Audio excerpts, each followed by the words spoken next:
জাতীয়তাবাদী সৈনিকেরা, ভাই ও বোনেরা, আসসালামু আলাইকুম। আমি আজকে নিজেকে অনেক সৌভাগ্যবান মনে করছি যে হাসিনা মুক্ত, ফ্যাসিস্ট মুক্ত বাংলাদেশ থেকে আপনাদের সামনে এসে উপস্থিত হতে পেরেছি। 7 বছর আগে আমি যখন আপনাদের এই মঞ্চে আসি, তখন আমার পাশে ছিলেন আমাদের এই গণতন্ত্র পুনরুদ্ধারের যে আন্দোলন, যার নেতৃত্বে আমরা বিগত বছরগুলোতে বাংলাদেশকে ফ্যাসিবাদ থেকে মুক্ত করবার জন্য প্রাণপণ লড়াই করেছি, যার নেতৃত্বে আমরা বাংলাদেশকে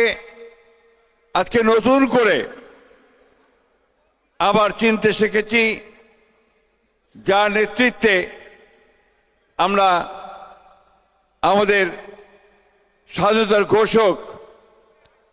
জাতীয়তাবাদের প্রবক্তা, আধুনিক বাংলাদেশের রূপকার শহীদ প্রেসিডেন্ট জিয়াউর রহমানের যে আদর্শ, যে দর্শন, তাকে প্রতিষ্ঠিত করবার একটা সুযোগ পেয়েছি, যার নেতৃত্বে আমরা গণতন্ত্রের আপসীর নেত্রী দেশনেত্রী বেগম খালেদা জিয়াকে মুক্ত করতে পেরেছি, যার নেতৃত্বে আমরা বাংলাদেশের সমস্ত স্বাধীনতাকামী, গণতন্ত্রকামী মানুষের সামনে আবার নতুন করে একটা স্বপ্ন দেখাতে সম্ভব হয়েছি। সেই নেতা, আপনাদের অতি প্রিয় নেতা,